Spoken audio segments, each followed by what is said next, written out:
कि इस बार 9,51,000 दीपक जलाने का एक रिकॉर्ड कायम करने की कोशिश की जा रही है। इसके लिए लगभग 14,000 वॉलंटियर्स इसमें सेवा दे रहे हैं। अवध यूनिवर्सिटी के पूरे छात्र छात्राएं इसमें सहयोग दे रहे हैं।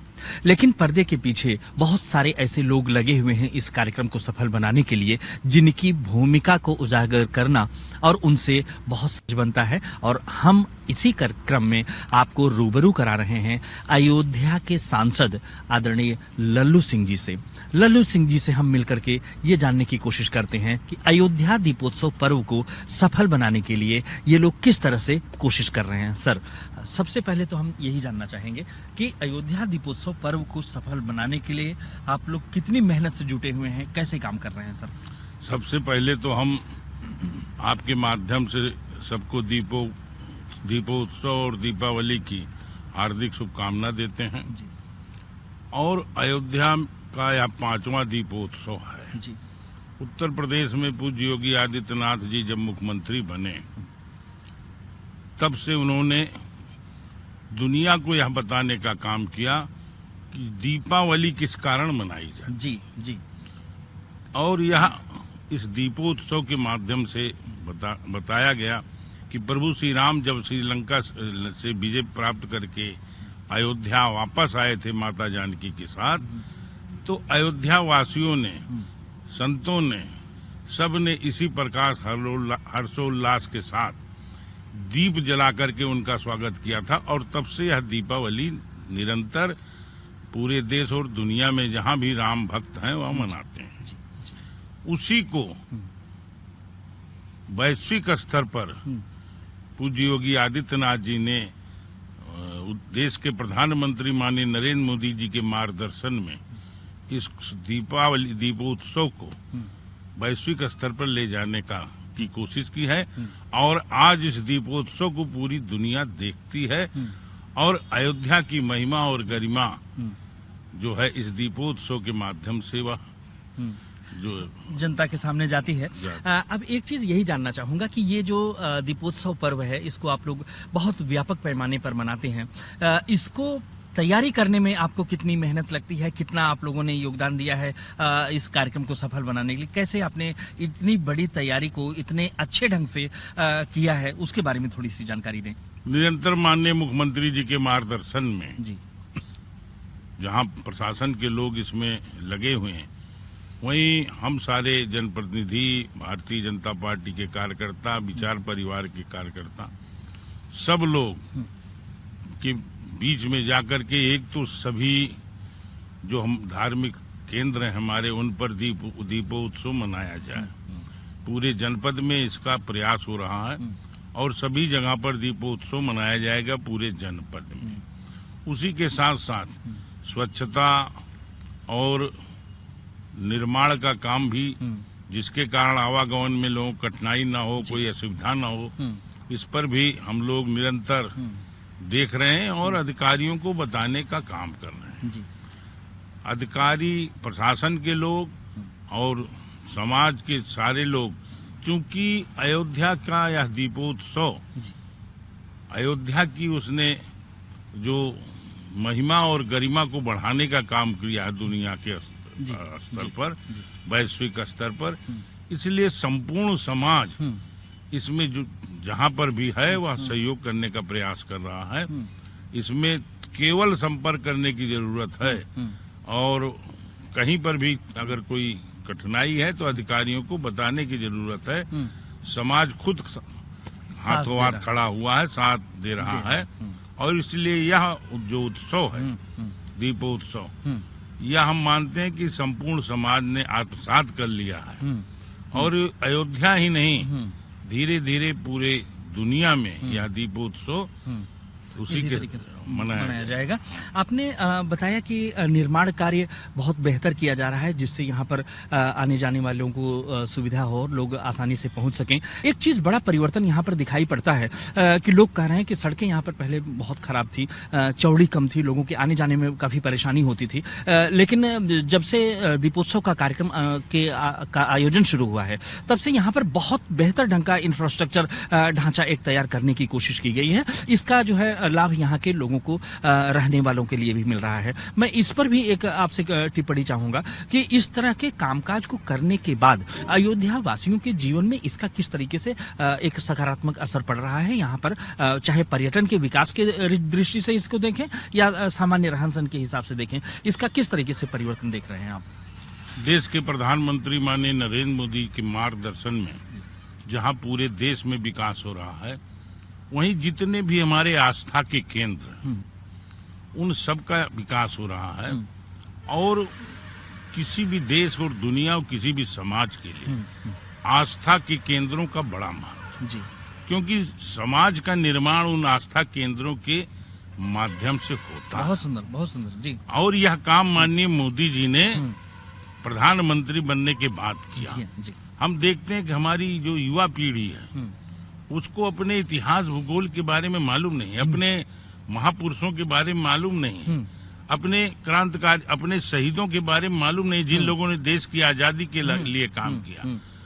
तो ये सारी चीजें मोदी जी ने जो शुरू की, उसी के कारण आज जितने भी आस्था के केंद्र हैं हमारे उन विकसित हो रहे हैं। जहां तक सड़कों की बात है, सड़कें पूरे देश में हम बना रहे हैं, मोदी जी बना रहे हैं जी। 4 लेन 6 लेन और इससे भी ज्यादा सड़कें। और चूंकि हमारी सरकार का मानना है कि जिस देश की सड़कें अच्छी और सुंदर होती हैं वह देश संपन्न और मजबूत होता है। जी। इस दृष्टि से हमारी सरकार काम कर रही है जी।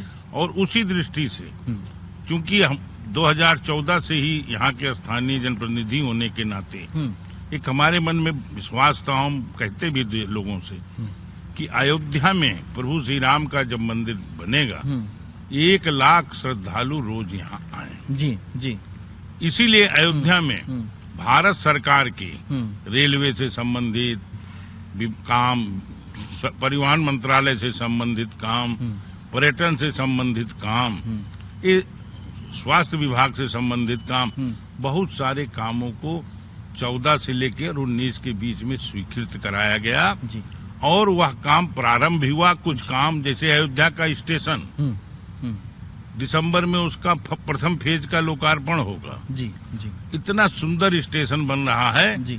अभी आप चले जाइए देखिए, पूरा स्टेशन वातानुकूलित है, समझे आप। तो ऐसे डबल लाइन रेलवे लाइन का दोहरीकरण हो रहा, विद्युतीकरण हो रहा, सारे छोटे स्टेशनों का नवनिर्माण हो रहा है। जी। तो इस प्रकार से जो है हवाई अड्डा, अंतर्राष्ट्रीय हवाई अड्डा बनाने के लिए यहाँ जमीनें अधिग्रहित हो रही, लगभग वह पूरी होने वाली हैं और उसका टेंडर भी उड्डयन मंत्रालय ने कर दिया है। भविष्य में उस काम की शुरुआत भी होगी। कुल मिलाकर के मोदी जी के मार्गदर्शन में पूज्य योगी आदित्यनाथ जी निरंतर अयोध्या के विकास की चिंता कर रहे हैं और लगातार वह अयोध्या आते रहते हैं और एक एक चीज पर खुद देखते हैं और उस ठीक काम कैसे हो इसका वो प्रयास करते रहे। आपने अपनी बात में 2 चीजें बड़ी महत्वपूर्ण बताई हैं और मैं उन्हीं दोनों चीजों पर आपसे एक बार दोबारा टिप्पणी चाहूंगा। आपने कहा कि हमारा लक्ष्य है कि कम से कम 1 लाख पर्यटक जो तीर्थाटन की दृष्टि से अयोध्या आना चाहते हैं वे आएं, कम से कम इतने लोग जरूर पहुंचे। जी, आपका ये लक्ष्य है। तो निश्चित रूप से अगर इस तरीके का हमें एक तो ढांचा भी विकसित करना होगा और इसके लिए लोगों में जागरूकता भी बढ़ानी पड़ेगी। इसका कहीं न कहीं असर अयोध्या और कहीं न कहीं पूरे उत्तर प्रदेश के पर्यटन पर भी पड़ेगा। आपको लग रहा है कि जो सरकार के ये प्रयास हैं, आने वाले समय में पर्यटन को बहुत बड़ा रोजगार का माध्यम माना जाता है। आपको लगता है कि अयोध्या के कारण यहाँ आने वाले क्षेत्र में पूरा विकास की एक नई बयार देखने को मिलेगी? हमारा मानना है, माननीय प्रधानमंत्री जी का मानना है, योगी जी का मानना है और दुनिया में जो भी चीज को समझते हैं, दुनिया में कहीं भी सबसे बड़ा उद्योग पर्यटन है। जी। और पर्यटन की दृष्टि से हम सभी अपने आस्था केंद्रों को विकसित करने का काम कर रहे हैं और उन आस्था केंद्रों के इतिहास को हम समाज को, आने वाली पीढ़ी को बताना चाहते हैं। जहाँ से हमको संस्कार देने का हम काम करेंगे, जहाँ से समर्पण देने को। व्यक्ति के जीवन में समर्पण का भाव पैदा हो, जी। यह बताने का हम काम करेंगे। और जहां तक बात है कि हम लोगों को लाने का प्रयास करें, लाने की जरूरत नहीं है जी, हमको केवल व्यवस्था देने की जरूरत है। जी, जी। या इस देश के एक एक व्यक्ति के रोम रोम में भगवान राम बसे हैं। जी, जी, वह अयोध्या आना चाहता है, दर्शन करना चाहता है। बिल्कुल, बिल्कुल। इसीलिए वैश्य समाज के लोगों ने और लोगों ने यहाँ पर आने वाले समय के लिए कई प्रदेशों की सरकारों ने लिखा है कि हम अपना वहाँ पर धर्मशाला बनाना चाहते हैं, अपना बंगलो बनाना चाहते हैं, हमको जमीन दिया जाए, उपलब्ध कराई जाए। जी। और जो व्यापारी समाज के लोगों ने है, उन लोगों ने भी जमीनें खुद खरीदी है, ट्रस्ट बना करके अपनी, जी। और धर्मशाला बनाना उन्होंने शुरू कर दिया। अभी उत्तराखंड के मुख्यमंत्री आए थे, उन्होंने एक सेवा धाम ट्रस्ट है नदी के उस पार, जी, बहुत बड़ा धर्मशाला वो बनाने जा रहे हैं। नई अयोध्या बसाने का काम भी पूज्य योगी आदित्यनाथ जी कर रहे हैं। अयोध्या के पर दबाव न पड़े ज्यादा भीड़ भाड़ का, ट्रैफिक का, इसलिए रिंग रोड बनाया जा रहा है। 84 कोसी परिक्रमा बनाया जा रहा है।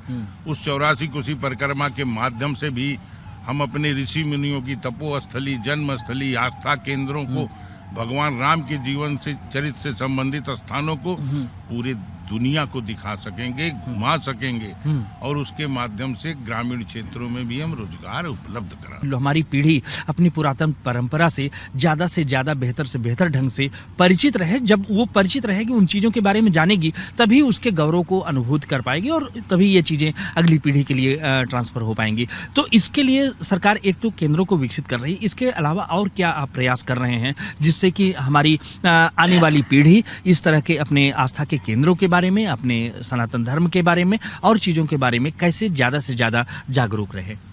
हम जो है अधिक से अधिक कार्यक्रम करके, अधिक से अधिक पूरे देश में कार्यक्रम करके समाज को बताने का काम कर रहे हैं। दूसरा, इलेक्ट्रॉनिक मीडिया के माध्यम से, पुस्तकों के माध्यम से भी जी। हम अपने जो महापुरुष हैं, जो आस्था के केंद्र हैं, उनको भी बताने का काम कर रहे हैं। जी। जैसे हमारा एक उदाहरण दे सकते हैं आपको कि यहाँ पर भरत कुंड है, प्रभु जी, जी, राम जी के छोटे भाई भरत जी। जी थे। हम उसको तपोस्थली के रूप में विकसित करना चाहते, इसलिए 14 साल भरत जी खड़ाऊ रख करके प्रभु श्री राम का, जी, और वहाँ उन्होंने तपस्या की। जी, जी, उसके पीछे उद्देश्य है कि जब लोग यहाँ आएंगे, उस प्रकार से उसको विकसित करेंगे, आकर्षण उसमें पैदा होगा, लोग आएंगे। आने तो अभी भी बहुत लोग आ रहे हैं, तो लेकिन भारी संख्या में लोग आएंगे। जी, बच्चा अपने माता पिता के साथ अगर जाएगा तो पूछेगा भरत कौन थे? जी। तो माता पिता जो उसको जो बताएंगे, जी, जी, स्वाभाविक रूप से अपने बड़े भाई के प्रति त्याग और समर्पण का भाव पैदा होगा, और समाज में संयुक्त परिवार की जो व्यवस्था थी जी, हमारी याद काल से, वह मजबूत हो। जी, जी, क्योंकि हम जो आज इस देश में सबसे बड़ी कठिनाई है जी, कि हमारे संस्कार केंद्र, जो ये आस्था केंद्रों के माध्यम से संस्कार हमको मिलते थे, जी, वो देश हजारों साल तक हम मुगलों के गुलाम थे, अंग्रेजों के भी गुलाम हुए। फिर उसके बाद हमारा देश स्वतंत्र हुआ। उसके बाद जो सरकारें आई, वह इस बात को नहीं समझ सकी, जी, या योजनाबद्ध रूप से उन्होंने भुलाने का काम किया। उसके कारण जो हमारे युवा जो पीढ़ी को संस्कार मिलना चाहिए, जी, समझे आप, जी। वह संस्कार उनको नहीं मिले। जो अब हमारे महापुरुष थे, जो हमारे आस्था के केंद्र थे, उनके इतिहास को भूल गए, नहीं जान पाए। हम अयोध्या पर वहाँ लगाते थे दिल्ली में, तो हम पूछते थे जी, कि मखौड़ा क्या है। जी, यहीं के लोग जाते थे उनसे जी, देख, जी, तो कहते थे हम नहीं नहीं जानते। पता। राम को जानते हो, मखौड़ा नहीं जानते। जहाँ पर यज्ञ हुआ और जिसके प्रसाद से चारों भाई उत्पन्न हुए, जी, जी, जी, तो आप कल्पना कर सकते जी, हो। जी, तो इसी चीज को हम बताना चाहते हैं खाली राम के ही बारे में नहीं, सभी। अब इस 84 कोसी पर कम से कम 25-30 ऋषि मुनि हैं जी जिनकी तपोस्थली है, जिनकी जन्मस्थली है। राम, प्रभु श्री राम के आने के पहले के ऋषि मुनि और उनके बाद के ऋषि मुनि, जी जी लेकिन कोई जानता नहीं। जी जी इसलिए कि आज तो लोग केवल मोबाइल के माध्यम से यूट्यूब में जो जो भरा हुआ है उसी को देखते हैं। जी जी और उसमें भरने वाले लोग अपने हिसाब से भरते हैं। जी जी लेकिन कल को आप ही दिखाएंगे उसको। हाँ जी इसलिए कि आप, समाज चाहेगा कि आप दिखाइए तो आपको दिखाना पड़ेगा। बिल्कुल हाँ। तो ये इस प्रकार से हमारी सरकार, हम सब सारे लोग चाहते हैं कि जहाँ रोजगार नौजवानों को मिले इस पर्यटन के माध्यम से, वहीं संस्कार मिल सके, त्याग समर्पण का भाव उनके अंदर पैदा हो सके, देश के प्रति उनके भाव पैदा हो सके, समाज के प्रति उनका एक भाव पैदा हो सके, और तभी यह देश फिर से जो अपने पुरातन अस्तित्व को प्राप्त कर सकेगा, यह हम सबका मानना है। जी जी और इसीलिए सारी योजनाएं माननीय मोदी जी के मार्गदर्शन में जी जी पूज्य योगी आदित्यनाथ जी और बहुत सारे लोग लग करके जी कर रहे हैं। धन्यवाद सर। तो मित्रों, जैसा कि आपने देखा यहाँ पर सांसद लल्लू सिंह जी ने बताया कि इन धार्मिक केंद्रों को विकसित करने के पीछे सोच केवल धार्मिक नहीं है, केवल आध्यात्मिक सोच ही नहीं है। यह जो हमारी संस्कृति रही है, इसको न जानने के कारण लोगों को मानना है कि इसकी वजह से हमारे जो संयुक्त परिवार की भूमिका थी वो कहीं न कहीं टूट रही है, हमसे पीछे छूट रही है। जब हमारे बच्चे इन चीज़ों के बारे में जानेंगे, तब वो परिवार के बारे में जानेंगे, तब वो हमारी संस्कृति के बारे में जानेंगे, तब वो हमारी पूरे सनातन परंपरा के बारे में जानेंगे। इन बातों को अपनी अगली पीढ़ी तक पहुंचाना भी सरकार का यही उद्देश्य है। इससे परिवार भी बचेगा, राष्ट्र भी बचेगा और पूरा समाज भी बचेगा। तो दोस्तों, आज के लिए तो सांसद जी से अब यहीं से विदा लेते हैं। इसके बाद किसी और कार्यक्रम में किसी और हस्ती के साथ एक बार फिर आपसे मुलाकात करेंगे। तब तक के लिए नमस्कार। डाउनलोड करें अमर उजाला ऐप और पाएं खबरें लगातार। अगर आप ये वीडियो YouTube पर देख रहे हैं तो हमारे चैनल को सब्सक्राइब करें और बेल आइकन को दबाना ना भूलें। अगर आप Facebook पर यह वीडियो देख रहे हैं तो हमारे पेज को लाइक करें।